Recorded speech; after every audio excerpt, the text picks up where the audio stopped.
ഇന്ന് 2024 ആഗസ്റ്റ് 22 വ്യാഴാഴ്ച. കാതിലെത്തും പത്രങ്ങൾ മീഡിയ വൺ പോഡ്കാസ്റ്റ് ആരംഭിക്കുകയാണ്. ഇത് PT നാസർ. പ്രധാന വാർത്തകൾ ഇന്ന് പലതാണ്. ഓൺലൈൻ ഭാഗ്യക്കുറി തട്ടിപ്പ് അവസാനിപ്പിക്കാൻ സർക്കാർ നടപടിയെടുക്കുന്നുവെന്നതാണ് മാതൃഭൂമിക്ക് ലീഡ് വാർത്ത. ഒരു വർഷം കഴിഞ്ഞിട്ടാണെങ്കിലും അധ്യാപക നിർണയം പൂർത്തിയാക്കി തസ്തികകൾ അനുവദിച്ചുവെന്നതാണ് മാധ്യമവും ദീപികയും ലീഡ് വാർത്തയാക്കിയത്. എല്ലാവരും പ്രാധാന്യത്തോടെ നൽകിയ രണ്ട് വാർത്തകൾ എല്ലാ പത്രങ്ങളിലുമുണ്ട്.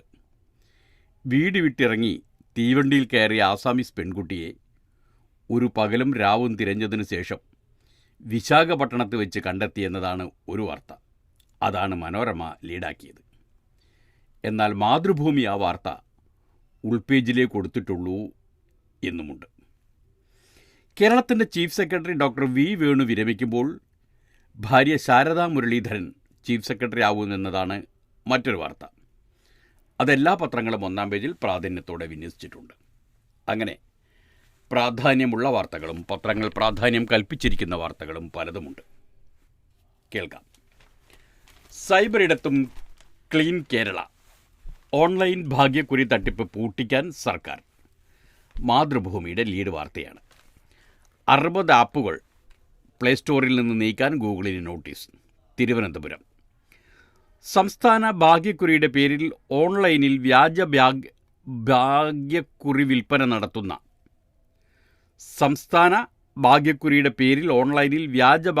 വിൽപ്പന നടത്തുന്ന ആപ്പുകൾ പ്ലേ സ്റ്റോറിൽ നിന്ന് നീക്കണമെന്നാവശ്യപ്പെട്ട് പോലീസ് ഗൂഗിളിന് നോട്ടീസ് നൽകി. ഇത്തരം ഭാഗ്യക്കുറികളുടെ പരസ്യങ്ങൾ ഫേസ്ബുക്കിൽ നിന്ന് നീക്കാൻ മെറ്റയ്ക്കും നോട്ടീസ് നൽകിയിട്ടുണ്ട്. വ്യാജ ഓൺലൈൻ ഭാഗ്യക്കുറിയുടെ 60 ആപ്പുകളാണ് പോലീസ് കണ്ടെത്തിയത്. തട്ടിപ്പുമായി ബന്ധപ്പെട്ട് 22 വ്യാജ ഫേസ്ബുക്ക് പ്രൊഫൈലും 20 വെബ്സൈറ്റുകളും കണ്ടെത്തി. ഇവയ്ക്കെതിരെയും നടപടിയെടുക്കും. Kerala mega million lottery, Kerala summer season dhamaka എന്നീ പേരുകളിൽ സാമൂഹിക മാധ്യമങ്ങളിലൂടെ കേരള ഭാഗ്യക്കുറി ഓൺലൈനായി എടുക്കാമെന്ന വ്യാജ പരസ്യവും പ്രചരിക്കുന്നുണ്ട്. കേരള സർക്കാർ ഓൺലൈൻ ലോട്ടറി തുടങ്ങിയെന്നും 40 രൂപ മുടക്കിയാൽ 12 കോടി രൂപ വരെ നേടാമെന്നുമാണ് വ്യാജ സന്ദേശം. സന്ദേശത്തിൽ പറയുന്ന നമ്പറിലേക്ക് 40 രൂപ നൽകിയാൽ വാട്സാപ്പിലേക്ക് വ്യാജ ഭാഗ്യക്കുറിയുടെ ചിത്രം അയക്കും. നറുക്കെടുപ്പ് കഴിയുമ്പോൾ കൃത്രിമമായി നിർമ്മിച്ച നറുക്കെടുപ്പ് ഫലം തട്ടിപ്പുകാർ അയച്ചു നൽകും. ഫലം പരിശോധിക്കുമ്പോൾ കൈവശമുള്ള ടിക്കറ്റിന് 5 ലക്ഷം രൂപ സമ്മാനം കിട്ടിയതായി കാണിക്കുകയും ചെയ്യും.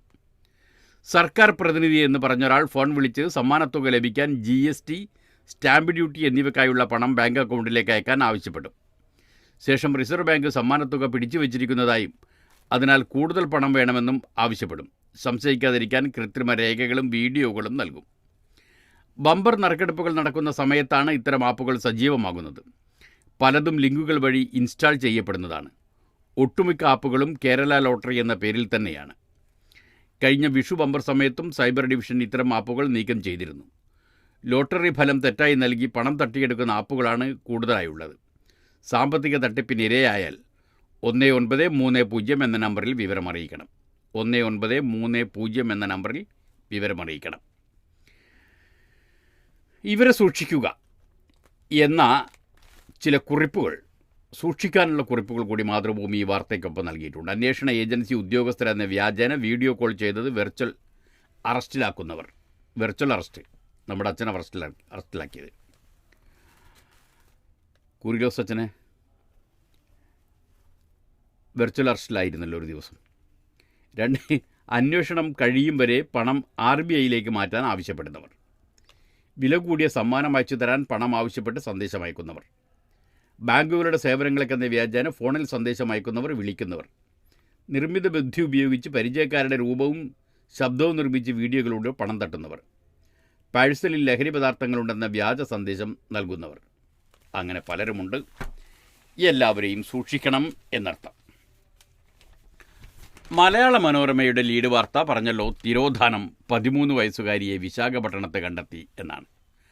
ആശ്വാസം എന്നാണ് മനോരമയുടെ തലക്കെട്ട്. കണ്ടെത്തിയത് വിശാഖപട്ടണത്തെ മലയാളി സംഘടനാ പ്രവർത്തകർ. തിരുവനന്തപുരം, കന്യാകുമാരി, ചെന്നൈ എന്നിവിടങ്ങളിൽ നിന്നെല്ലാം വിവരങ്ങൾ ശേഖരിച്ച് എഴുതിയിരിക്കുന്ന ലീഡ് വാർത്ത അതിങ്ങനെയാണ്. കഴക്കൂട്ടത്തു നിന്ന് കാണാതായ 13 വയസ്സുള്ള അസം ബാലികയെ 2 രാപ്പകൽ നീണ്ട അന്വേഷണത്തിന് ശേഷം ആന്ധ്രാപ്രദേശിലെ വിശാഖപട്ടണത്തു കണ്ടെത്തി. തിരോധാന വാർത്തയറിഞ്ഞ് വിശാഖപട്ടണത്തെ മലയാളി സംഘടനാ പ്രതിനിധികൾ ട്രെയിനുകളിൽ കയറി നടത്തിയ തെരച്ചിലിലാണ് കുട്ടിയെ കണ്ടെത്തിയത്. അനിയത്തിയുമായി വഴക്കിട്ടതിന് അമ്മ ശകാരിച്ചതിന് പിന്നാലെ ചൊവ്വാഴ്ച രാവിലെയാണ് കുട്ടി വീട്ടിൽ നിന്നിറങ്ങിയത്. വസ്ത്രങ്ങളും ബാഗും 40 രൂപയും മാത്രമേ കയ്യിലുണ്ടായിരുന്നുള്ളൂ എന്നാണ് വിവരം. കഴക്കൂട്ടം മുതൽ തമ്പാനൂർ സ്റ്റേഷൻ വരെ പോയതിൻ്റെ CCTV ദൃശ്യങ്ങൾ അന്ന് തന്നെ കണ്ടെത്തിയെങ്കിലും തുടർന്ന് എവിടേക്കാണ് പോയതെന്നറിയാതെ പോലീസ് ആശയക്കുഴപ്പത്തിലായിരുന്നു. ചൊവ്വാഴ്ച കന്യാകുമാരിക്കുള്ള ഐലൻഡ് എക്സ്പ്രസ്സിൽ കുട്ടി ഉണ്ടായിരുന്നുവെന്ന് എതിർ സീറ്റിലിരുന്ന യാത്രക്കാരി ഇന്നലെ പുലർച്ചെ 3:15 പോലീസിനെ അറിയിച്ചതാണ് വഴിത്തിരിവായത്. കുട്ടി ട്രെയിനിലിരിക്കുന്ന ഫോട്ടോയും ഇവർ എടുത്തിരുന്നു.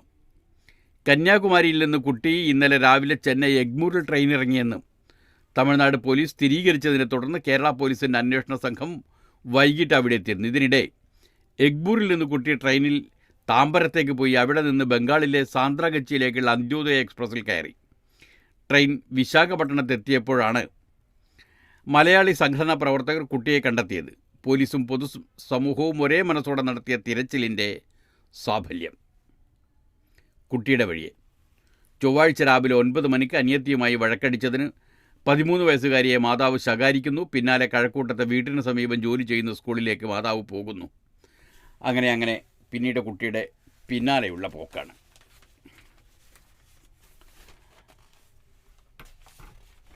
മാധ്യമത്തിൻ്റെ ലീഡ് വാർത്ത സർക്കാർ സ്കൂളിൽ 957, എയ്ഡഡ് സ്കൂളിൽ 1368 വൈകിയെത്തി തസ്തിക എന്നതാണ്. തിരുവനന്തപുരം കഴിഞ്ഞ അധ്യയന വർഷത്തെ അധ്യാപക തസ്തിക നിർണയം 1 വർഷത്തിന് ശേഷം പൂർത്തിയാക്കി ഒടുവിൽ മന്ത്രിസഭയുടെ തീരുമാനം. സർക്കാർ മേഖലയിലെ 513 സ്കൂളുകളിലായി 957 അധിക തസ്തികകളും 699 എയ്ഡഡ് സ്കൂളുകളിലായി 1368 അധിക തസ്തികകളുമാണ് അനുവദിക്കുക. ആകെ 1212 സ്കൂളുകളിൽ 2325 അധ്യാപക അനധ്യാപക അധിക തസ്തികകളാണ് അനുവദിക്കുന്നത്. പ്രതിമാസം 8.47 കോടി രൂപ, ഏതാണ്ട് 8.5 കോടിയോളം രൂപയുടെ സാമ്പത്തിക ബാധ്യതയാണ് ഇതുമൂലം കണക്കാക്കുന്നത്. 2023 ഒക്ടോബർ 1 മുതലാണ് പ്രാബല്യം. നേരത്തെ വിദ്യാഭ്യാസ വകുപ്പ് ഇത് സംബന്ധിച്ച് ഫയൽ കൈമാറിയിരുന്നുവെങ്കിലും സാമ്പത്തിക പ്രതിസന്ധിയുടെ പശ്ചാത്തലത്തിൽ പലതവണ ധനവകുപ്പ് ഇതിൽ തിരുത്തലും സംശയവും ഉന്നയിച്ച് തിരിച്ചയച്ചിരുന്നു. എല്ലാ വർഷവും സ്കൂൾ തുറന്ന് 6ാം പ്രവൃത്തി ദിവസം കുട്ടികളുടെ കണക്കെടുക്കുകയും ജൂലൈ 15-നകം തസ്തിക നിർണയം നടത്തുകയും ചെയ്യണമെന്നതാണ് കേരള വിദ്യാഭ്യാസ ചട്ടത്തിലെ നിഷ്കർഷ. ഇതുപ്രകാരം 2023 ജൂലൈ 16 പൂർത്തിയാക്കേണ്ട നടപടിയാണ് 1 വർഷം പിന്നിട്ട് ഇപ്പോൾ തസ്തിക നിർണയം അംഗീകരിച്ച് തീരുമാനമായത്. സംസ്ഥാനത്തിൻ്റെ കടുത്ത സാമ്പത്തിക പ്രതിസന്ധി മൂലം തുടർച്ചയായ 2ാം വട്ടമാണ് തസ്തിക നിർണയം അടുത്ത അധ്യയന വർഷത്തേക്ക് നീളുന്നത്. തൊട്ട് മുൻ വർഷത്തേത് കഴിഞ്ഞ വർഷമാണ് നിശ്ചയിച്ചത്. ഈ വർഷം ജൂലൈ 15 പൂർത്തിയാവേണ്ട തസ്തിക നിർണയം എങ്ങും എത്തിയിട്ടില്ല. 1368 തസ്തികകൾ എയ്ഡഡ് മേഖലയിൽ അനുവദിച്ചെങ്കിലും ഇത്രയും എണ്ണത്തിലേക്ക് പുതിയ നിയമനം വേണ്ടിവരില്ല. കുട്ടികളുടെ എണ്ണം കുറഞ്ഞത് കാരണം തസ്തിക നഷ്ടപ്പെട്ട അധ്യാപകർ സംരക്ഷിത അധ്യാപകരായി അധ്യാപക ബാങ്കുകളിലുണ്ട്. കുട്ടികളുടെ എണ്ണം കൂടിയത് മൂലം അധിക തസ്തിക ആവശ്യമായി വരുന്ന സ്കൂളുകളിലേക്ക് അധ്യാപക ബാങ്കുകളിൽ നിന്ന് വിന്യസിക്കും. സർക്കാർ സ്കൂളുകളിൽ കുട്ടികൾ കുറഞ്ഞ വിദ്യാലയങ്ങളിലേക്കുള്ള അധ്യാപകരുടെ എണ്ണം ഉയർന്ന തസ്തിക ആവശ്യമായ സ്കൂളുകളിലേക്ക് പുനർവിന്യസിക്കും. സർക്കാർ എയ്ഡഡ് മേഖലയിൽ ഇത്തരത്തിലുള്ള പുനർവിന്യാസത്തിന് ശേഷവും കുട്ടികൾ അധികമുള്ള സ്കൂളുകളിലേക്ക് പുതിയ നിയമനം ആവശ്യമായി വരൂ. ഈ നിയമനങ്ങളിലാണ് സർക്കാരിന് അധിക ബാധ്യത ഉണ്ടാവുക. സംവരണക്കാർക്ക് ജനറൽ കോട്ടയിലും പ്രവേശനം നൽകണം. ന്യൂഡൽഹിയിൽ നിന്ന് മാധ്യമം റിപ്പോർട്ട് ചെയ്തിരിക്കുന്ന വാർത്തയാണ്. സംവരണ കേസിൽ സുപ്രീം കോടതിയുടെ സുപ്രധാന വിധി. ജനറൽ കാറ്റഗറിയിൽ കയറിയയാളെ സംവരണക്കാരനായി എണ്ണരുത്. ന്യൂഡൽഹി പട്ടികജാതി, പട്ടികവർഗ, പിന്നാക്ക, സംവരണ വിഭാഗങ്ങളിൽപ്പെടുന്ന യോഗ്യരായ വിദ്യാർത്ഥികൾക്ക് മെറിറ്റിൽ ജനറൽ കാറ്റഗറിയിൽ പ്രവേശനം നൽകണമെന്ന് സുപ്രീം കോടതി. മധ്യപ്രദേശിൽ സംവരണ വിഭാഗക്കാരനായ വിദ്യാർത്ഥിക്ക് ജനറൽ കാറ്റഗറിയിൽ MBBS പ്രവേശനം നിഷേധിച്ച നടപടി റദ്ദാക്കിയാണ് സുപ്രീം കോടതിയുടെ സുപ്രധാന വിധി. കഴിഞ്ഞ വർഷത്തെ പ്രവേശനത്തിൽ നിയമവിരുദ്ധ നടപടി ശരിവെച്ച മധ്യപ്രദേശ് ഹൈക്കോടതി വിധി റദ്ദാക്കിയ സുപ്രീം കോടതി OBC വിഭാഗക്കാരനായ രാം നരേഷ് എന്ന റിങ്കു കുഷ്വാഹയ്ക്ക് 2024-25 അക്കാദമിക് വർഷം ജനറൽ കാറ്റഗറിയിൽ MBBS പ്രവേശനം നൽകാനും നിർദ്ദേശം നൽകി. MBBS പ്രവേശനത്തിൽ ജനറൽ കാറ്റഗറി വിഭാഗക്കാർക്കായി മാറ്റിവെച്ച 5% സീറ്റിൽ സർക്കാർ സ്കൂളുകളിൽ പഠിച്ച് മെറിറ്റിൽ യോഗ്യതയുള്ള OBC വിദ്യാർത്ഥികൾക്ക് നൽകില്ലെന്നായിരുന്നു മധ്യപ്രദേശ് മെഡിക്കൽ ഡിപ്പാർട്ട്മെൻറ്റിൻ്റെ നിലപാട്. അത് ചോദ്യം ചെയ്ത് ഹൈക്കോടതിയെ സമീപിച്ചെങ്കിലും ഹർജി തള്ളുകയായിരുന്നു.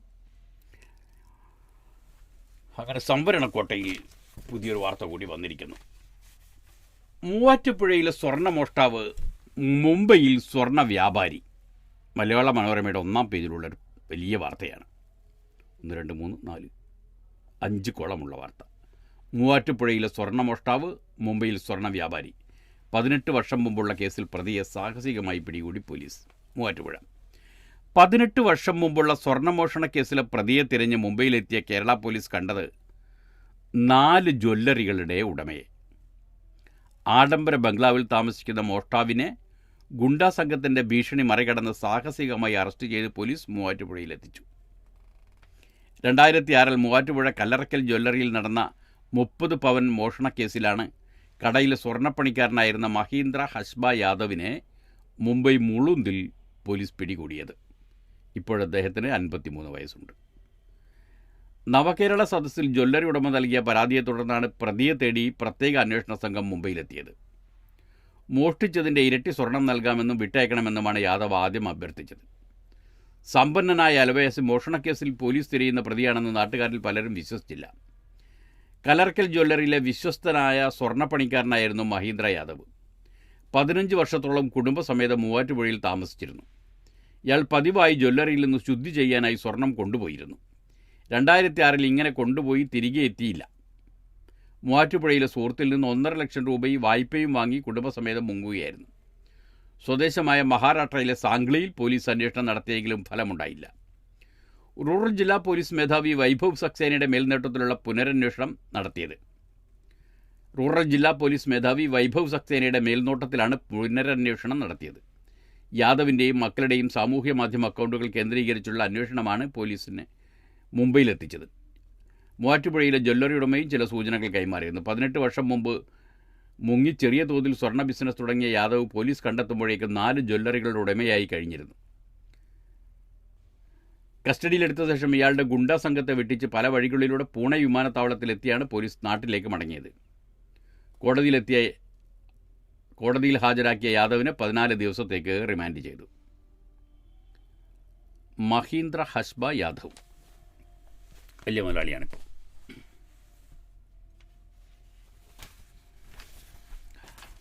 ഇഞ്ചി കർഷകൻ ജീവനൊടുക്കി കടബാധ്യതയെന്ന് സംശയം. വയനാട്ടിൽ നിന്നുള്ള വാർത്തയാണ്. മനോരമ 1-ാം പേജിൽ നൽകിയിരിക്കുന്നു. അമ്പലവയൽ.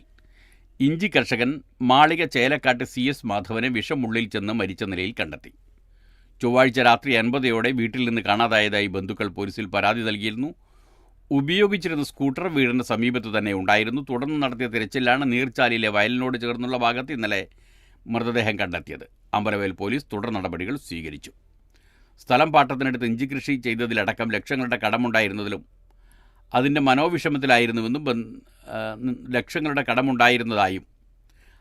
മനോവിഷമത്തിലായിരുന്നുവെന്നും ബന്ധുക്കൾ പറഞ്ഞു. കടബാധ്യതയാണ് ആത്മഹത്യയ്ക്ക് കാരണമെന്നാണ് പോലീസിൻ്റെ പ്രാഥമിക നിഗമനം. സംസ്കാരം ഇന്ന് 12-ന്. ഭാര്യ സൗമിനി, മക്കൾ അശ്വതി, ആതിര, ആര്യ, മരുമക്കൾ ജയേഷി, വിജിത്ത്. നൂൽപ്പുഴയിൽ കോളറ, യുവതി മരിച്ചു. അതും വയനാട്ടിൽ നിന്നുള്ള വാർത്ത തന്നെയാണ്. അതും മനോരമയിൽ 1-ാം പേജിൽ നൽകിയിരിക്കുന്നു. 9 പേര് ആശുപത്രിയിൽ, ഒരാളുടെ ഫലം പോസിറ്റീവാണ്. ബത്തേരി.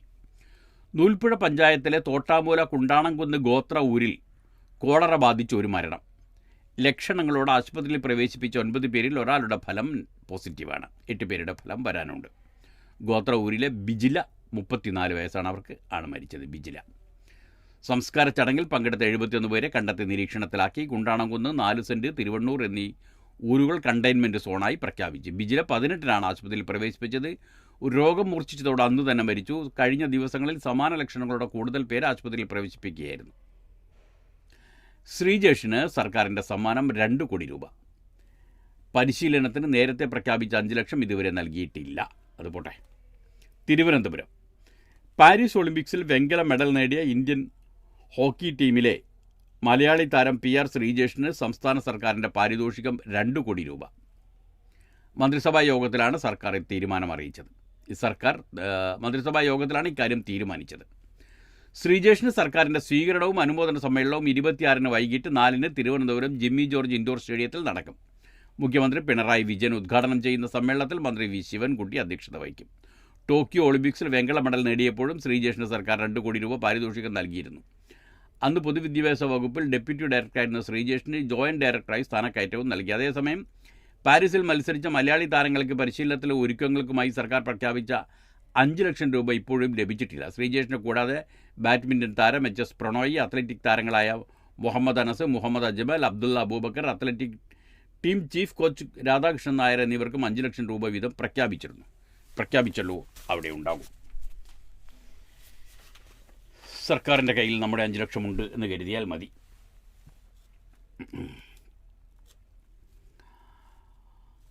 മഹാരാഷ്ട്രയിലാണ് നഴ്സറി വിദ്യാർത്ഥിനികൾക്ക് പീഡനം, പ്രതിഷേധം പടരുന്നു, ഇന്റർനെറ്റ് റദ്ദാക്കി. താണ 4 വയസ്സുള്ള 2 നഴ്സറി വിദ്യാർത്ഥിനികളെ സ്കൂളിലെ ശുചിമുറിയിൽ പീഡിപ്പിച്ച സംഭവത്തിൽ പ്രതിഷേധം വ്യാപിക്കാതിരിക്കാൻ ഇന്റർനെറ്റ് സേവനങ്ങൾ റദ്ദാക്കി. സാഹചര്യങ്ങൾ വിലയിരുത്തിയ ശേഷം ഇന്റർനെറ്റ് പുനഃസ്ഥാപിക്കുന്നത് ആലോചിക്കുമെന്ന് പോലീസ് കമ്മീഷണർ സുധാകർ പതാരെ പറഞ്ഞു. BJP നേതാവിൻ്റെ അടുത്ത ബന്ധുവിൻ്റേതാണ് സ്കൂൾ. സംഭവവുമായി ബന്ധപ്പെട്ട് ശുചീകരണ തൊഴിലാളിയെ അറസ്റ്റ് ചെയ്തെങ്കിലും പ്രാകൃതമായ പീഡനത്തിനെതിരെ പ്രതിഷേധം ശക്തമാവുകയാണ്. കഴിഞ്ഞ ദിവസം പ്രതിഷേധിച്ച് 72 പേരെ അറസ്റ്റ് ചെയ്തു. റെയിൽവേ സ്റ്റേഷനിലേക്കും മറ്റിടങ്ങളിലേക്കും അമ്മമാരടക്കം നിരവധി പേർ മാർച്ച് നടത്തി. കല്ലേറിൽ 17 സിറ്റി പോലീസുകാർക്കും 8 റെയിൽവേ പോലീസുകാർക്കും പരിക്കേറ്റു. കഴിഞ്ഞ ദിവസം നടന്ന പ്രക്ഷോഭത്തിൽ നഗരം നിശ്ചലമായിരുന്നു. പീഡനം നടന്ന സ്കൂളിലേക്ക് പ്രക്ഷോഭകർ ഇരച്ചു കയറാൻ ശ്രമിച്ചിരുന്നു.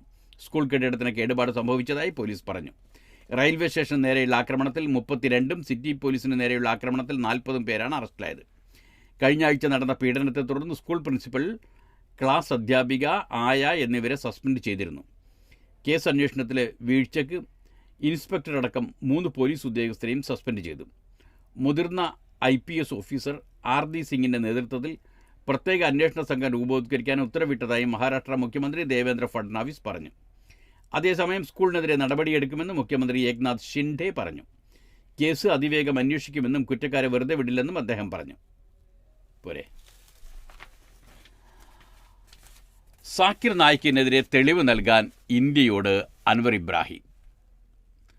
ന്യൂഡൽഹി. സാക്കിർ നായിക്കിനെ മലേഷ്യയിൽ നിന്ന് നാടുകടത്താൻ പര്യാപ്തമായ തെളിവുണ്ടെങ്കിൽ കൈമാറണമെന്ന് ഇന്ത്യ സന്ദർശിക്കാനെത്തിയ മലേഷ്യൻ പ്രധാനമന്ത്രി അൻവർ ഇബ്രാഹിം ആവശ്യപ്പെട്ടു. സാക്കിർ നായിക്ക് ഇന്ത്യക്കും മലേഷ്യയ്ക്കുമെതിരെ ഒന്നും സംസാരിച്ചിട്ടില്ലെന്നും എന്തെങ്കിലും പ്രശ്നങ്ങൾ ഉണ്ടാക്കുകയോ സുരക്ഷയ്ക്ക് ഭീഷണി ഉയർത്തുകയോ ചെയ്യാത്തിടത്തോളം കാലം അദ്ദേഹത്തെ നാട് കടത്തില്ലെന്നും അൻവർ ഇബ്രാഹിം പറഞ്ഞു. അതേസമയം ന്യൂനപക്ഷങ്ങൾ അഭിമുഖീകരിക്കുന്ന പ്രശ്നങ്ങളെ ഇന്ത്യക്കും നേരിടേണ്ടതുണ്ടെന്ന് മലേഷ്യൻ പ്രധാനമന്ത്രി അഭിപ്രായപ്പെട്ടു. സാക്കിർ നായിക്കിനെ നിയമപരമായ നാടുകടത്താൻ കൊണ്ടുവരുന്ന ഏതൊരു തെളിവിനെയും തുറന്ന മനസ്സോടെ സ്വീകരിക്കുമെന്ന് ന്യൂഡൽഹിയിൽ ഇന്ത്യൻ കൗൺസിൽ ഫോർ വേൾഡ് അഫയേഴ്സിൽ അൻവർ ഇബ്രാഹിം ചോദ്യത്തിന് മറുപടി നൽകി. 2016 തൻ്റെ സംഘടനയായ ഇസ്ലാമിക് റിസർച്ച് ഫൗണ്ടേഷൻ ഇന്ത്യയിൽ നിരോധിച്ചപ്പോഴാണ് മുംബൈയിൽ ജനിച്ച സാക്കിർ നായിക്ക് മലേഷ്യയിൽ അഭയം തേടിയത്. 2018 മലേഷ്യ സാക്കിർ നായിക്കിന് അഭയം നൽകുകയും ചെയ്തു. ഭീകരപ്രവർത്തനം, വിദ്വേഷ പ്രസംഗം എന്നീ കുറ്റങ്ങൾ ചുമത്തിയാണ് സാക്കിർ നായിക്കിനെ വിട്ടുകിട്ടണമെന്ന് ഇന്ത്യ ആവശ്യപ്പെട്ടത്. ഇത്തവണത്തെ സന്ദർശനത്തിൽ ഇന്ത്യൻ പ്രധാനമന്ത്രി ഇത്തരമൊരു ആവശ്യം ഉന്നയിച്ചില്ലെന്നും ഏതാനും വർഷം മുമ്പ് മോദി ആവശ്യപ്പെട്ടിരുന്നെന്നും അൻവർ പറഞ്ഞു. ന്യൂനപക്ഷങ്ങളെയും മതവികാരങ്ങളെയും ബാധിക്കുന്ന ചില ഗൗരവ പ്രശ്നങ്ങളെ ഇന്ത്യക്കും നേരിടാനുണ്ടെന്ന് അൻവർ ഇബ്രാഹിം പറഞ്ഞു. മലേഷ്യയെ ചോദ്യം ചെയ്യാൻ ഇന്ത്യക്ക് അധികാരമുള്ളതുപോലെ ഇന്ത്യയിലെ മതവംശ ന്യൂനപക്ഷങ്ങളുടെ കാര്യത്തിൽ മലേഷ്യയ്ക്കും ആശങ്കയുണ്ട്. എന്നാൽ ഇക്കാര്യത്തിൽ ഇന്ത്യ അതിൻ്റെ ശരിയായ പങ്ക് നിർവഹിക്കുമെന്നാണ് പ്രതീക്ഷ. കശ്മീർ ഇന്ത്യയുടെ ആഭ്യന്തര വിഷയമാണെന്നും സംഘർഷം കുറച്ച് സമാധാനവും സുരക്ഷയും കൊണ്ടുവരികയാണ് ആവശ്യമെന്നും അൻവർ പറഞ്ഞു. മ്യാൻമറിൽ നിന്നുള്ള 2 ലക്ഷം റോഹിംഗ്യൻ അഭയാർത്ഥികളെ സംരക്ഷിക്കേണ്ട സ്ഥിതിയിലാണ് മലേഷ്യയെന്നും അദ്ദേഹം വ്യക്തമാക്കി. ഇന്ത്യൻ സന്ദർശനത്തിൻ്റെ 3-ാം ദിവസം മലേഷ്യൻ പ്രധാനമന്ത്രി പ്രതിപക്ഷ നേതാവ് രാഹുൽ ഗാന്ധിയുമായി കൂടിക്കാഴ്ച നടത്തി. 2 പേര് നിൽക്കുന്ന ചിത്രവും മാധ്യമം നൽകിയിട്ടുണ്ട്. രാഹുലും ഖാർഗെയും താഴ്വരയിൽ. ജമ്മു കശ്മീർ തെരഞ്ഞെടുപ്പ് ചൂടിൽ. ന്യൂഡൽഹി. മാധ്യമത്തിലാണ് വാർത്ത. നിയമസഭാ തെരഞ്ഞെടുപ്പ് പ്രഖ്യാപിച്ചതോടെ രാഷ്ട്രീയ നീക്കങ്ങൾ മുറുകിയ ജമ്മു കശ്മീരിൽ 2 ദിവസത്തെ സന്ദർശനത്തിനായി പ്രതിപക്ഷ നേതാവ് രാഹുൽ ഗാന്ധിയും കോൺഗ്രസ് അധ്യക്ഷൻ മല്ലികാർജ്ജുൻ ഖാർഗെയും എത്തി. ജമ്മു കശ്മീർ നാഷണൽ കോൺഫറൻസും കോൺഗ്രസും തമ്മിൽ സഖ്യസാധ്യത തെളിഞ്ഞ സാഹചര്യത്തിലാണ് രാഹുൽ ഖാർഗെ ടീമിൻ്റെ സന്ദർശനം. ഇന്ത്യ സഖ്യത്തിലായിരിക്കെ തന്നെ വേറിട്ട് മത്സരിച്ച ലോക്സഭാ തെരഞ്ഞെടുപ്പിൽ നിന്ന് വ്യത്യസ്തമായി നിയമസഭാ തെരഞ്ഞെടുപ്പിൽ സഖ്യമായി ഇറങ്ങാനാണ് ഇരു പാർട്ടികളും ശ്രമിക്കുന്നത്. കശ്മീരിൻ്റെ വിവിധ ഭാഗങ്ങളിൽ നിന്ന് 500 തെരഞ്ഞെടുക്കപ്പെട്ട പ്രവർത്തകരുമായി ഇന്ന് രാവിലെ ശ്രീനഗറിലെ റാഡിസൺ ഹോട്ടലിൽ രാഹുലും ഖാർഗെയും ആശയവിനിമയം നടത്തും. നിയമസഭാ തെരഞ്ഞെടുപ്പിൽ ജനങ്ങളുടെ മനസ്സറിയാനാണ് അടിത്തട്ടിലുള്ള പ്രവർത്തകരുമായി രാഹുൽ കൂടിക്കാഴ്ച നടത്തുന്നത്. ജമ്മു കാശ്മീരിൽ ഉയർത്താനുള്ള പ്രചാരണ വിഷയങ്ങൾ ഏതൊക്കെയാണെന്നും രാഹുലും ഖാർഗെയും ചർച്ച ചെയ്യും. പ്രവർത്തകരെ കണ്ട ശേഷം രാഹുൽ ഗാന്ധി വാർത്താ സമ്മേളനം വിളിക്കും. ശ്രീനഗറിലെ പരിപാടിക്ക് ശേഷം ജമ്മുവിലേക്ക് തിരിക്കുന്ന രാഹുലും ഖാർഗെയും അവിടെയും പ്രവർത്തകരുമായി സമാന രീതിയിൽ ആശയവിനിമയം നടത്തും. സെപ്റ്റംബർ 18, 25, ഒക്ടോബർ 1 തീയതികളിലായി 3 ഘട്ടമായി നടക്കുന്ന തെരഞ്ഞെടുപ്പിൻ്റെ ഫലപ്രഖ്യാപനം ഒക്ടോബർ 4-നാണ്. ഭരണഘടനയുടെ 370-ാം അനുച്ഛേദം റദ്ദാക്കി ജമ്മു കാശ്മീരിനെ 2ആക്കി വെട്ടിമുറിച്ച ശേഷമുള്ള പ്രഥമ നിയമസഭാ തെരഞ്ഞെടുപ്പാണ്. ലഡാക്കിനെ മുറിച്ചുമാറ്റി കേന്ദ്രഭരണ പ്രദേശമാക്കി മാറ്റിയതിനാൽ അവിടെ തെരഞ്ഞെടുപ്പില്ല. ഭാരത് ബന്ദ് ചിലയിടങ്ങളിൽ, ബീഹാറിൽ ലാത്തിചാർജ്. ന്യൂഡൽഹി. പട്ടികജാതി പട്ടികവർഗ സംവരണത്തിൽ ഉപസംവരണത്തിന് സംസ്ഥാനങ്ങൾക്ക് തീരുമാനമെടുക്കാമെന്ന സുപ്രീം കോടതി വിധിക്കെതിരെ ദലിത് സംഘടനകൾ ആഹ്വാനം ചെയ്ത ഭാരത് ബന്ദ് രാജ്യത്തിൻ്റെ ചില ഭാഗങ്ങളിൽ ജനജീവിതത്തെ ബാധിക്കുകയും ബീഹാറിൽ ലാത്തിചാർജിൽ കലാശിക്കുകയും ചെയ്തു. റിസർവേഷൻ ബച്ചാവോ സംഘർഷ സമിതിയുടെ നേതൃത്വത്തിലാണ് ബുധനാഴ്ച ഭാരത് ബന്ദ് ആഹ്വാനം ചെയ്തത്. ബീഹാറിലെ ലാത്തിചാർജിനെതിരെ ഭീം ആർമി നേതാവും ലോക്സഭാ എംപിയുമായ ചന്ദ്രശേഖർ ആസാദും അനുയായികളും ജന്തർ മന്ദിറിൽ പ്രതിഷേധിച്ചു. തങ്ങളുടെ അവകാശങ്ങളിൽ തൊട്ടാൽ നോക്കിയിരിക്കില്ലെന്ന് സർക്കാരിനെയും കോടതിയെയും ഓർമ്മിപ്പിക്കുന്നതാണ് ബുധനാഴ്ച തെരുവിൽ പ്രതിഷേധിച്ചിറങ്ങിയ ജനക്കൂട്ടമെന്ന് ചന്ദ്രശേഖർ ആസാദ് പറഞ്ഞു. കാലം ഏറെ മാറിയെന്ന് സർക്കാരും കോടതിയും ഓർമ്മിക്കണമെന്നും അദ്ദേഹം കൂട്ടിച്ചേർത്തു. ബീഹാറിൽ NDA ഘടകകക്ഷിയായ ചിരാഗ് പാസ്വാന്റെ ലോക് ജനശക്തി പാർട്ടി പിന്തുണച്ച ഭാരത് ബന്ദിനെ ജനതാദൾ നയിക്കുന്ന NDA സർക്കാർ പോലീസിനെ ഉപയോഗിച്ച് നേരിട്ടു. പട്നയിൽ ദേശീയപാത തടഞ്ഞ പ്രതിഷേധക്കാർക്കെതിരെ പോലീസ് ലാത്തിചാർജ് നടത്തി. ദർഭംഗയിലും ബക്സറിലും പ്രതിഷേധക്കാർ ട്രെയിൻ തടഞ്ഞു. രാജസ്ഥാനിലെ ബിക്കാനീർ ജില്ലയിൽ ഹർത്താലിന് സമാനമായ സാഹചര്യമുണ്ടായി. ശക്തമായ പോലീസ് സന്നാഹം പ്രദേശത്ത് ഒരുക്കിയിരുന്നു.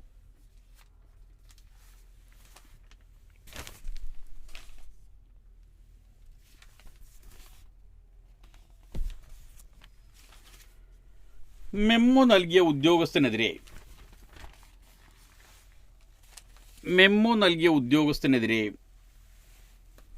NGO യൂണിയൻ്റെ പ്രതികാര നടപടിയെന്ന് മലയാള മനോരമയിൽ കോഴിക്കോട് നിന്നുള്ള വാർത്തയാണ്.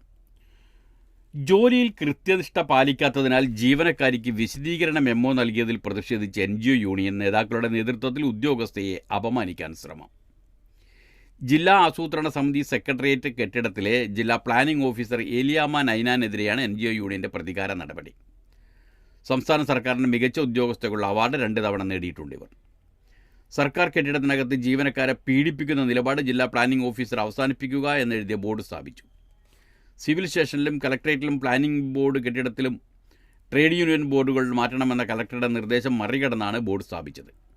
ജില്ലാ പ്ലാനിംഗ് ഓഫീസർക്കെതിരെയുള്ള ജീവനക്കാരുടെ പരാതിയിലും യൂണിയൻ്റെ പ്രതിഷേധത്തിനുമെതിരെ ജില്ലാ പ്ലാനിംഗ് ഓഫീസിലെ മുഴുവൻ ജീവനക്കാരും ഗസറ്റഡ് ഓഫീസേഴ്സ് അസോസിയേഷനും രംഗത്തെത്തി. സംഭവത്തിൽ മുഖ്യമന്ത്രിക്കും സംസ്ഥാന ആസൂത്രണ ബോർഡ് മെമ്പർ സെക്രട്ടറിക്കും കലക്ടർക്കും ജില്ലാ പ്ലാനിംഗ് ഓഫീസർ ഇന്ന് പരാതി നൽകും. ജില്ലയിലെ MP ഫണ്ട് വിനിയോഗം, കേന്ദ്ര ഫണ്ടുകൾ, പഞ്ചായത്ത് പദ്ധതി പ്ലാനുകൾ എന്നിവയുടെ ആസൂത്രണവും വിലയിരുത്തലും നടക്കുന്ന ജില്ലാ പ്ലാനിംഗ് ഓഫീസിൽ കഴിഞ്ഞ ജനുവരി മുതൽ മാർച്ച് വരെയുള്ള ഓഡിറ്റ് റിപ്പോർട്ട് സംസ്ഥാന ആസൂത്രണ ബോർഡിന് ഓഡിറ്റ് വിങ്ങിന് നൽകിയിരുന്നില്ല. താൽക്കാലിക ജീവനക്കാരുടെ വേതനവുമായി ബന്ധപ്പെട്ട ബില്ലുകളും മറ്റ് അനുബന്ധ പ്രവൃത്തികളും നടക്കാത്ത സാഹചര്യത്തിലാണ് ഈ വിഭാഗത്തിലെ ജീവനക്കാരിയോട് ജില്ലാ പ്ലാനിംഗ് ഓഫീസർ വിശദീകരണം ആവശ്യപ്പെട്ടത്. മറുപടി നൽകാതെ ഓഫീസർക്കെതിരെ ജീവനക്കാരി കഴിഞ്ഞ 10 പ്ലാനിംഗ് ബോർഡിന് പരാതി നൽകി. ഈ പരാതി സംബന്ധിച്ച് റിപ്പോർട്ട് നൽകാൻ സംസ്ഥാന ആസൂത്രണ ബോർഡ് ജില്ലാ ഓഫീസർക്ക് കൈമാറി. തുടർന്ന് പ്ലാനിംഗ് ഓഫീസർ മുഴുവൻ ജീവനക്കാരുടെയും യോഗം ചേർന്ന് പരാതി ചർച്ച ചെയ്തു. മുഴുവൻ പേരും ഓഫീസർക്ക് അനുകൂലമായി മിനിറ്റ്സിൽ ഒപ്പിട്ടു. തുടർന്ന് ജീവനക്കാരിക്കെതിരെ പ്ലാനിംഗ് ഓഫീസർ സംസ്ഥാന പ്ലാനിംഗ് ബോർഡ് മെമ്പർ സെക്രട്ടറിക്ക് റിപ്പോർട്ട് അയച്ചു. അങ്ങനെ അങ്ങോട്ടും ഇങ്ങോട്ടും റിപ്പോർട്ടും നടപടികളുമായി പോവുക എന്നല്ലാതെ ആ സർക്കാർ ഓഫീസിൽ ഒരു പണിയും നടക്കത്തില്ല എന്ന് ചുരുക്കം. കുറ്റവും ശിക്ഷയും, അതായത് കുറ്റം എന്താണെന്ന് വെച്ചാൽ, മാതൃഭൂമി പത്രത്തിൻ്റെ 1-ാം പേജിലുള്ള ഒരു വാർത്തയാണ്. കുറ്റം എന്താണെന്ന് വെച്ചാൽ കഞ്ചാവ് കേസെടുക്കാൻ മണം മാത്രം പോരാ എന്നതാണ് കൊച്ചിയിൽ നിന്നുള്ളൊരു വാർത്ത. മാതൃഭൂമിയിൽ 1-ാം പേജിൽ കൊച്ചിയിൽ നിന്നുള്ള വാർത്ത. കൊച്ചി: കഞ്ചാവ് വലിച്ചതിൻ്റെ പേരിലുള്ള കേസ് നിലനിൽക്കണമെങ്കിൽ മണം പോരാ, തെളിവും വേണമെന്ന് ഹൈക്കോടതി. പാലക്കാട് സ്വദേശിയായ 22-കാരൻ്റെ പേരിൽ മലമ്പുഴ പോലീസ് രജിസ്റ്റർ ചെയ്ത കേസ് റദ്ദാക്കിയാണ് ജസ്റ്റിസ് ബെച്ചു കുര്യൻ തോമസ് ഇക്കാര്യം വ്യക്തമാക്കിയത്. കഴിഞ്ഞ വർഷം ജനുവരിയിലാണ് കേസെടുത്തത്. മലമ്പുഴ ഡാമിനകലിരുന്ന് പുകവലിക്കുകയായിരുന്ന യുവാവിന് പോലീസിനെ കണ്ട് സിഗരറ്റ് ഡാമിലേക്ക് എറിഞ്ഞു. തുടർന്ന് യുവാവിൻ്റെ ശ്വാസത്തിന് കഞ്ചാവിൻ്റെ മണമുണ്ടെന്നതിൻ്റെ പേരിൽ പോലീസ് NDPS ആക്ട് പ്രകാരം കേസെടുത്തു. തുടർന്നാണ് കേസ് റദ്ദാക്കണമെന്നാവശ്യപ്പെട്ട് യുവാവ് ഹൈക്കോടതിയിലെത്തിയത്. ശ്വാസത്തിന് കഞ്ചാവിൻ്റെ മണമുണ്ടെന്നതിൻ്റെ പേരിൽ കേസെടുക്കാനാവില്ലെന്നായിരുന്നു വാദം. എന്നാൽ തെളിവിൻ്റെ അഭാവത്തിൽ ശ്വാസത്തിന് കഞ്ചാവിൻ്റെ ഗന്ധമുണ്ടെങ്കിൽ പേരിൽ കേസ് നിലനിൽക്കില്ലെന്ന് കോടതി പറഞ്ഞു. ശ്വാസത്തിൽ ലഹരിയുടെ മണം സംശയത്തിന് അടിസ്ഥാനമാകാം, പക്ഷേ തെളിവായി കണക്കാക്കാനാവില്ല. മണം തിരിച്ചറിയുക എന്നത് അന്തിമമായ ഒന്നല്ല. ഇക്കാര്യത്തിലുള്ള കഴിവ് ഓരോരുത്തർക്കും ഭിന്നമാണെന്നും കോടതി പറഞ്ഞു. ഹർജിക്കാരനെതിരായ കേസ് കോടതി നടപടികളുടെ ദുരുപയോഗമാണെന്നും കോടതി വിലയിരുത്തി. അങ്ങനെ യുവാവ് കഴിച്ചിലായി. കുറ്റവും ശിക്ഷയും. അപ്പോൾ ശിക്ഷ ഇങ്ങനെയാണ്. അബ്കാരി കേസിൽ സാക്ഷിക്ക് ശിക്ഷ. കാഞ്ഞങ്ങാട് നിന്നാണ് ഈ വാർത്ത. വിചാരണയ്ക്കിടെ കേസിലെ 7ാം സാക്ഷി പ്രതിയായി, പിന്നാലെ ശിക്ഷയും കിട്ടി. ആദ്യം പ്രതി ചേർത്തയാളെ കുറ്റക്കാരനല്ലെന്ന് കണ്ട് വെറുതെ വിടുകയും ചെയ്തു. ഹൊസ്ദുർഗ് സബ് കോടതിയിലാണ് സംഭവം. പയ്യന്നൂർ ഏഴിലോട്ടെ PV ചന്ദ്രനെയാണ് സബ് ജഡ്ജി MC ബിജു കോടതി പിരിയും വരെ തടവിനും 5000 രൂപ പിഴയടക്കാനും ശിക്ഷിച്ചത്. 1ാം പ്രതി NV ഹരീഷ് കുമാറിനെയാണ് വെറുതെ വിട്ടത്. 2022 ജൂലൈ 25-ന് നീലേശ്വരം എക്സൈസ് രജിസ്റ്റർ ചെയ്ത കേസാണിത്. 25.92 ലിറ്റർ, ഏതാണ്ട് 26 ലിറ്ററോളം വിദേശ നിർമ്മിത മദ്യം ഹരീഷ് ഓടിച്ച പിക്കപ്പ് ലോറിയിൽ നിന്ന് പിടിച്ചിരുന്നു. വാഹനത്തിൻ്റെ RC ഉടമയാണ് ചന്ദ്രൻ. അതിനാലാണ് അയാളെ സാക്ഷിപ്പട്ടികയിൽ ഉൾപ്പെടുത്തിയത്. വാഹനം ഹരീഷിന് കൊടുത്തിട്ടില്ലെന്ന് ചന്ദ്രൻ മൊഴി നൽകി. വാഹനം കാണാതായപ്പോൾ പോലീസിൽ പരാതിപ്പെട്ടോ എന്ന കോടതിയുടെ ചോദ്യത്തിന് പരാതി നൽകിയില്ലെന്നായിരുന്നു മറുപടി. ബന്ധുവാണ് ചന്ദ്രനെന്നും അതിനാലാണ് വാഹനം എടുത്തതെന്നും അതിൽ മദ്യം സൂക്ഷിച്ചത് അറിയില്ലെന്നുമായിരുന്നു ഹരീഷ് കുമാർ നൽകിയ മറുപടി. ഇരുവരുടെയും മൊഴി രേഖപ്പെടുത്തിയ കോടതി കേസിലെ സാക്ഷിയായ ചന്ദ്രനാണ് കുറ്റക്കാരനെന്ന് വിധിച്ചു. പോരേ പൂരം.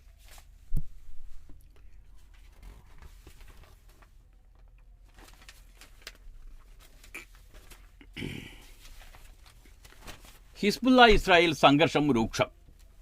മനോരമയുടെ വേൾഡ് വിഭാഗത്തിൽ നിന്നുള്ള വാർത്തയാണ്. ജെറുസലം. ഗസയിലെ വെടിനിർത്തലിനായി US-ന്റെ നേതൃത്വത്തിലുള്ള സമാധാന ചർച്ചകൾ പുരോഗമിക്കുന്നതിനിടെ ഇസ്രായേലും ലബനനിലെ ഹിസ്ബുള്ളയുമായുള്ള പോരാട്ടം രൂക്ഷമാകുന്നു. ബെക്ക താഴ്വരയിലുള്ള ഹിസ്ബുള്ളയുടെ ആയുധപ്പുരകൾ ഇസ്രായേൽ ആക്രമിച്ചതിന് പിന്നാലെ ഇസ്രായേൽ അധിനിവേശ ഗോലാൻ കുന്നുകളിലേക്കടക്കം ഹിസ്ബുള്ള തുടർച്ചയായി റോക്കറ്റ് ആക്രമണം നടത്തി. ഇസ്രായേൽ സൈന്യത്തിൻ്റെ ശ്രദ്ധ നിലവിൽ ലബനൻ അതിർത്തിയിലാണെന്ന് പ്രതിരോധ മന്ത്രി യോയോവ് ഗാലന്റ് പറഞ്ഞു. ഗാസ വെടിനിർത്തൽ ദിവസങ്ങളായി തുടരുന്ന ചർച്ചകളിൽ തീരുമാനമാകാതെ US state secretary Antony Blinken ഇന്നലെ മടങ്ങി. വരും ദിവസങ്ങളിൽ ചർച്ചകൾ തുടരുമെന്ന് അദ്ദേഹം ദോഹയിൽ മാധ്യമപ്രവർത്തകരോട് പറഞ്ഞു. കരാറിലെ വ്യവസ്ഥകളോട് ഇസ്രായേൽ സമ്മതിച്ചതായും ഇനി ഹമാസിൻ്റെ തീരുമാനമാണ് ഉണ്ടാവേണ്ടതെന്നും ബ്ലിങ്കൻ പറഞ്ഞു. എന്നാൽ US പുതുതായി കൊണ്ടുവന്ന കരാർ മുൻപ് സമ്മതിച്ചവയിൽ നിന്ന് വ്യത്യസ്തമാണെന്ന് ഹമാസ് ആരോപിച്ചു. ഗസയിലെ ഇസ്രായേൽ ആക്രമണത്തിൽ ഇതുവരെ കൊല്ലപ്പെട്ടവരുടെ എണ്ണം 40,223. മോസ്കോവിലേക്ക് 45 ഡ്രോണുകൾ, എല്ലാം തകർത്തെന്ന് റഷ്യ. മോസ്കോ. റഷ്യൻ തലസ്ഥാനമായ മോസ്കോവിലേക്ക് രാത്രിയിൽ യുക്രൈനിൽ നിന്ന് പാഞ്ഞെത്തിയത് 45 ഡ്രോണുകൾ, എല്ലാം തകർത്തതായി റഷ്യൻ പ്രതിരോധ മന്ത്രാലയം അറിയിച്ചു. മോസ്കോ ലക്ഷ്യമിട്ടുള്ള ഏറ്റവും വലിയ ഡ്രോണാക്രമണമായിരുന്നു ഇതെന്ന് റഷ്യ ആരോപിച്ചു. ഡ്രോണുകൾ തകർക്കുന്നതിൻ്റെ വീഡിയോകൾ സമൂഹമാധ്യമങ്ങളിൽ പ്രചരിപ്പിച്ചു. അതേസമയം യുക്രൈൻ സമ്പൂർണ്ണമായി അടിയറവ് പറയുന്നതുവരെ ചർച്ചയില്ലെന്നും യുദ്ധം തുടരുമെന്നും റഷ്യൻ സെക്യൂരിറ്റി കൗൺസിൽ മേധാവി ദിമിത്രി മെദ്വദേവ് പറഞ്ഞു. കമല വരും, പുതിയ അധ്യായം പിറക്കും. ഒബാമ. ഷിക്കാഗോ. അന്തരീക്ഷത്തിലെങ്ങും മാന്ത്രികമായ എന്തെല്ലാമോ. കയ്യയുടെ ആരവം തീരാൻ കാത്തുനിന്ന ശേഷം മിഷേൽ ഒബാമ ഇത് പറഞ്ഞപ്പോൾ സദസ്സിൽ നിന്ന് വീണ്ടും ആർപ്പവിളി. അന്തരീക്ഷത്തിലെങ്ങും മാന്ത്രികമായ എന്തെല്ലാമോ നടക്കുന്നുവെന്നാണ് ഒബാമ പറഞ്ഞത്. ഡെമോക്രാറ്റിക് പാർട്ടിയുടെ നാഷണൽ കൺവെൻഷനിലെ താരപ്രസംഗകരായി എത്തിയ US പ്രസിഡന്റ് ബരാക് ഒബാമയ്ക്കും ഭാര്യ മിഷേലിനും പാർട്ടി അനുയായികൾ നൽകിയത് വൻ വരവേൽപ്പ്. പാർട്ടി കൺവെൻഷൻ ഇന്ന് സമാപിക്കും. പ്രസിഡന്റ് സ്ഥാനാർത്ഥിയായി നാമനിർദ്ദേശം സ്വീകരിച്ചുള്ള കമല ഹാരിസിൻ്റെ ആദ്യത്തെ മറുപടി പ്രസംഗവും ഇന്നാണ്. UN മനുഷ്യാവകാശ പ്രതിനിധിക്ക് താലിബാന്റെ വിലക്ക്. കാബൂൾ. ഐക്യരാഷ്ട്ര സംഘടന നിയോഗിച്ച മനുഷ്യാവകാശ പ്രത്യേക പ്രതിനിധി റിച്ചാർഡ് ബെനറ്റ് അഫ്ഗാനിസ്ഥാനിൽ പ്രവേശിക്കുന്നത് താലിബാൻ ഭരണകൂടം വിലക്കി. വ്യാജ പ്രചരണം നടത്തുന്നതായി ആരോപിച്ചാണിത്. അഫ്ഗാനിസ്ഥാനിലെ മനുഷ്യാവകാശ ലംഘനങ്ങളെ രൂക്ഷമായി വിമർശിച്ച ബെനറ്റ് 2022 ഈ പദവിയിൽ നിയമിതനായത്. ആഡംബര നൗക അപകടം 4 മൃതദേഹങ്ങൾ ലഭിച്ചു. പലേർമോ. ഇറ്റലിക്ക് തെക്ക് സിസിലി ദ്വീപ് തീരത്ത് കൊടുങ്കാറ്റിൽ ആഡംബര നൗക മുങ്ങിയുണ്ടായ അപകടത്തിൽ കാണാതായ 6 പേരിൽ 4 പേരുടെ മൃതദേഹങ്ങൾ ലഭിച്ചു.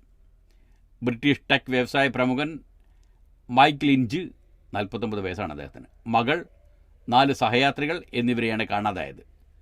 കണ്ടെത്തിയ മൃതദേഹങ്ങൾ ആരുടേതാണെന്ന് സ്ഥിരീകരിച്ചിട്ടില്ല. ഇതോടുകൂടി ഇന്നത്തെ വാർത്തകൾ അവസാനിക്കുന്നു. നാളത്തെ വാർത്തകൾ നാളെ കേൾക്കാം.